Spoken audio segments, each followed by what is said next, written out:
Everyone, welcome back to the channel. If you don't know who I am, my name is Joana Pinto and I've been traveling for the last few months around Europe, and I decided it would be great to take my family on a little vacation around Paris. So obviously we had to start by Disneyland, and then we've just been exploring the beautiful Paris. And on this episode you're gonna see my favorite place in all of See a Paris. little of Versailles up there?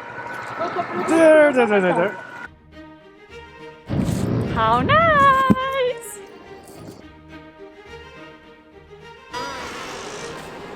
So one of the most amazing palaces in the world is just behind the store.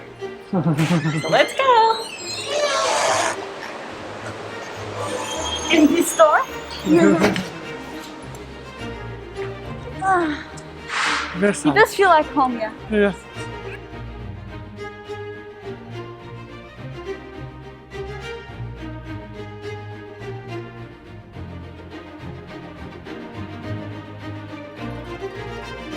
We just entered the Chateau of Versailles, which is obviously one of the most famous chateaus in, well, all of the world, really. And the construction started by order of Louis XIV, the King of France, which obviously was during his reign that the absolutism hit a new peak in all of Europe. Also known as the King of the Sun through all of his wealth and just grandiosity. So basically this palace was built to show that richness, the bigness, the beautiful, the wealth of not only Louis XIV as a king and his family, but also of all the Kingdom of France.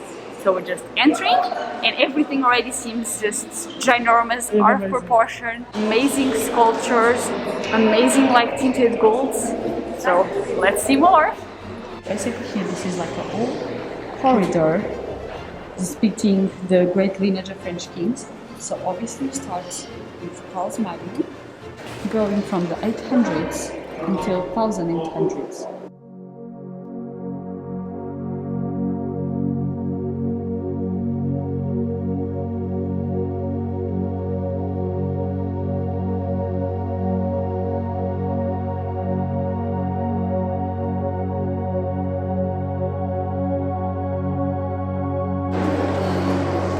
Oh my god. Oh my god, like it's amazing.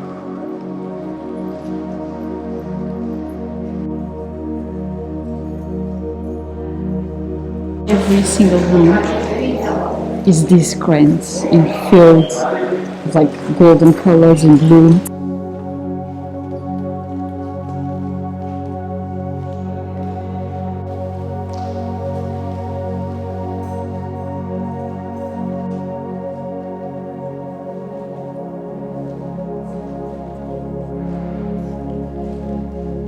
So every room has a name, so this is Mars.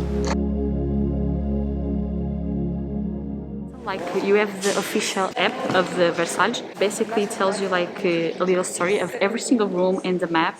So it's very good if you come here to install it. We are currently in the called War Room, and basically here you have a lot of illustration depicting Louis XIV as a victor in all of great battles that he fought. And it comes right before the obviously most famous room in the whole palace, the Mirror Room.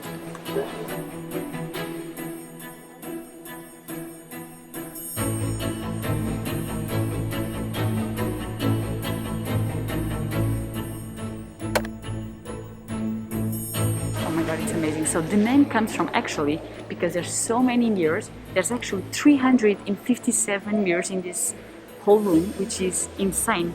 Especially because mirrors back then was obviously a product of luxury. It shows the French power in producing those items. You can see all the gardens, and it's so bright, and actually like even adds up to it because you have like all the gold and like gold theme everywhere. So it's just such a bright and yellow room.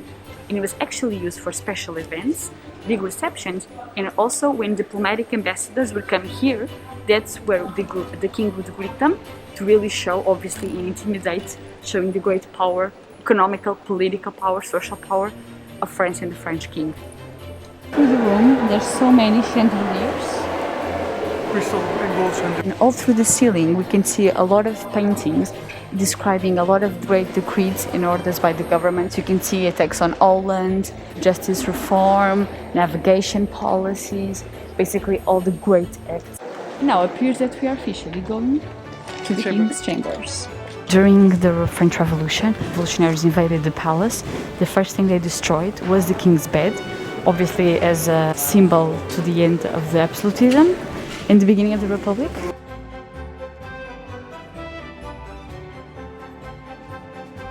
Almost adjacent to it, you have the Queen's bedchamber, which is very different from the King's. The King's is like more red and gold, and she's like fully gold and like flowers and pink.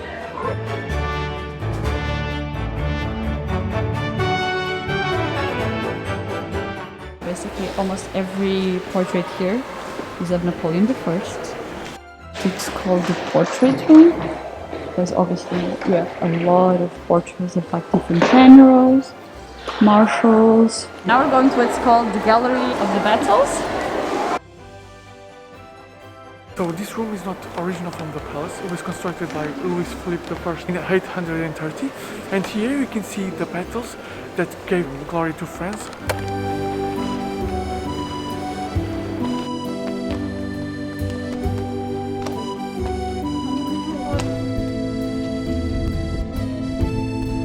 You have a great view of the outsides of the palace, and then a little lake, and it's filled with the iron statues of like Venice, Mars, just right in the main fountain, which is so pretty. Honestly, a great place to take a photo, because you can see like all the gardens up till there. So basically, the gardens is like a huge labyrinth, because as you can see, you can go from many sides. And now we found this very beautiful fountain with many roses and flowers, so pretty. This is ginormous. The gardens took 40 years to build, just the garden, and it contains like 55 fountains or something like that. Yeah. It's insane. And I think now we're headed to the Apollo's fountain, which is like one of the biggest ones, and it has like a very good view to the palace. The fountain is huge. Apollo's fountain. We are here. Now we're going to here, and then here, and then go.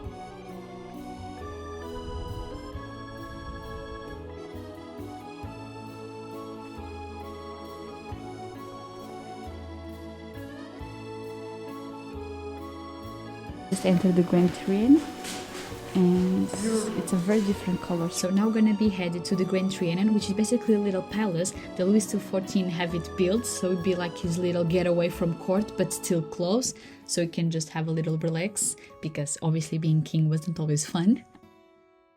So it's very nice, basically like the whole palace from the outside. It's like pink marble, so it's very pretty, very elegant. And he also has like a little small garden here. First glimpse of sun of the day! Woohoo! Finally!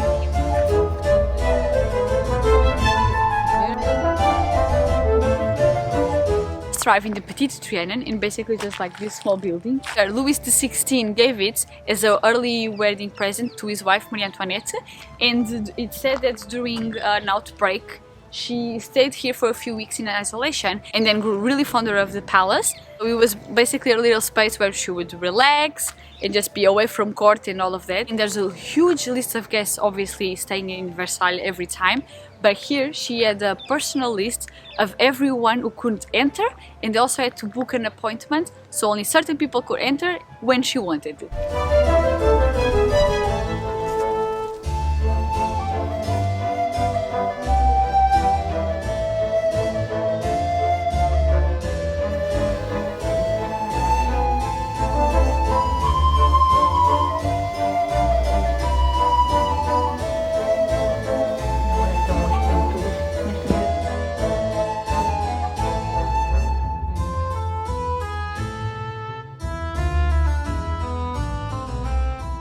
So we just left the Petit Trianon, as you can see there. We're just walking on this little like pathway, which is very nice. It's just by like a little river, and then it goes to like a very nice gazebo. It's driving this little gazebo called the Temple of Love. It's very nice. It's like very pretty and romantic.